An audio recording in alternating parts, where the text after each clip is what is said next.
Olá, hoje nós vamos pensar um pouco na Escritura, as orientações a respeito da graça, doutrina extremamente importante, e a oração. No Salmo de número 66, no verso 20, diz: Bendito seja Deus que não me rejeita a oração, nem aparta de mim a sua graça. A graça é um dos mais importantes e belos conceitos da fé cristã e define toda a relação do cristão com Deus. A graça, se caracteriza por ser uma ação favorável de Deus, dos céus, aos homens pecadores que não merecem tal favor.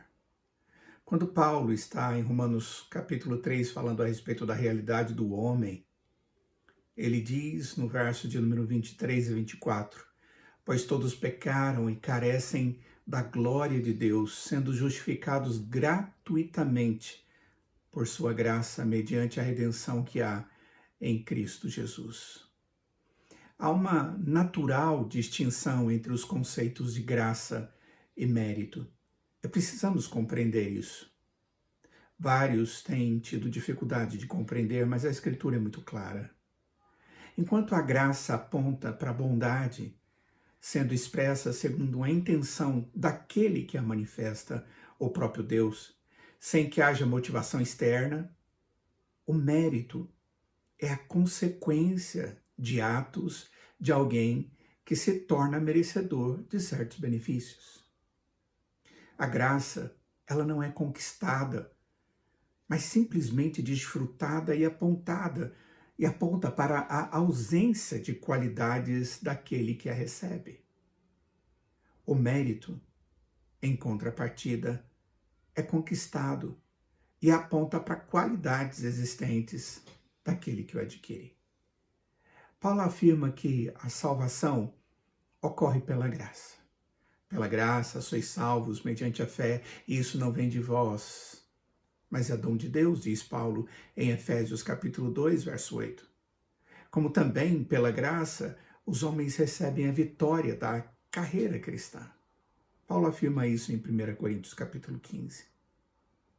O autor de Hebreus diz que nós devemos nos achegar junto ao trono da graça, de onde provém graça e misericórdia de Deus, verso 16 do capítulo 4. Em resumo, a graça divina é a bondade de Deus derramada sobre nós, como pecadores que somos. Não podemos exigir, não podemos conquistar a graça, mas simplesmente desfrutá-la na medida em que nos submetemos ao Deus de toda a graça.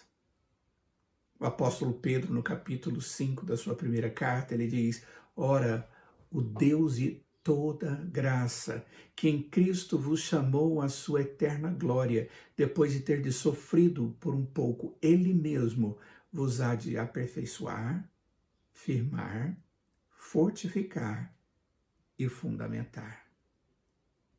Diante disso, nós devemos entender agora a oração e sua relação com esse favor de Deus, a graça de Deus. Aquele que ora, o cristão quando ora, normalmente ele está buscando no seu Deus, no Criador, no seu Redentor, o seu Salvador, algo que realmente faz parte das suas necessidades, mesmo que esta oração seja de louvor e agradecimento, porque temos necessidade de fazê-lo na presença de Deus. Isso porque o homem precisa expressar tais coisas diante do seu Criador. Contudo, a oração, em muito, tem sido tratado como um instrumento mágico por muitos cristãos. Em alguns momentos, como se Deus fosse um gênio da lâmpada, sem exagero algum, pronto a satisfazer os desejos daquele que o busca através da oração. E respondendo exatamente como é esperado e não segundo a vontade do Senhor. Em outros momentos, como se pudesse convencer a Deus a cumprir os desejos daquele que ora. Mas isso não é, em momento algum, coerente com aquilo que nós lemos na palavra do Senhor. Na Escritura, A oração ocorre como um ato de dependência, uma ação onde eu estou na presença de Deus, diante do único Deus e Senhor, submisso a Ele. Em Mateus capítulo 26, no verso 39, diz assim a Escritura: adiantando-se um pouco, prostrou-se sobre o seu rosto, orando e dizendo: meu Pai, se possível, passe de mim esse cálice. Palavras do Senhor Jesus diante da iminente morte, do iminente sofrimento de receber sobre si o peso do pecado de todos aqueles que ele resolveu amar eternamente. Contudo, ele diz: todavia, não seja como eu quero, e sim como tu queres. A oração, ela é uma expressão de completa humildade diante daquele que não só criou todas as coisas, mas também coordena todos os eventos. Nós não podemos mudar a Deus, nem seus propósitos, porque tanto ele quanto os seus propósitos são imutáveis.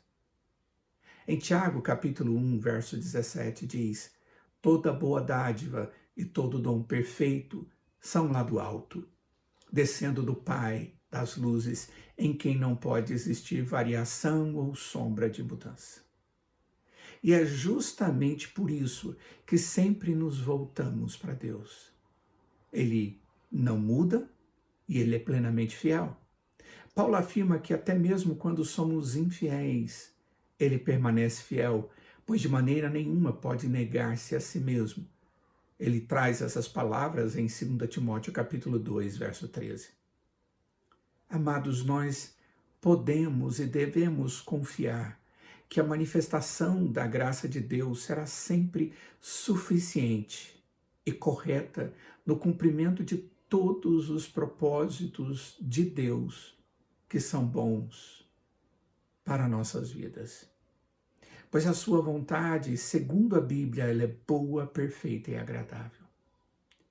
Sendo assim, nós podemos esperar confiadamente, chegando diante de Deus, da graça de Deus em nossas orações.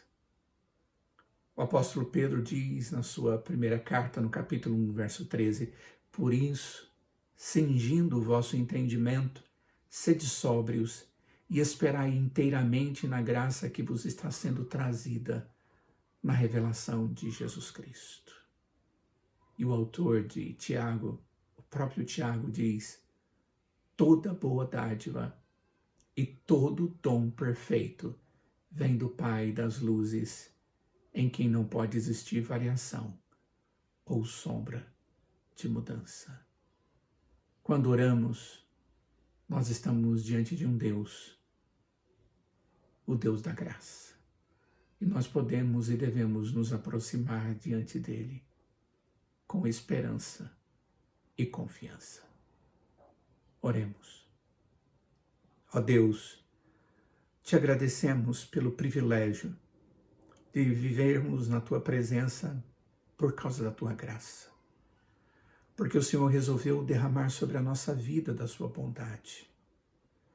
E te agradecemos também pelo privilégio que temos, Pai, de que quando nós oramos, nós estamos na presença do Deus verdadeiro. O Deus, ó Pai, que ouve, do Deus que não muda as suas promessas e as cumpre. Ajuda-nos a orar como convém, segundo a tua verdade revelada na sua palavra, para o nosso bem e para a tua glória, em nome de Jesus. Amém.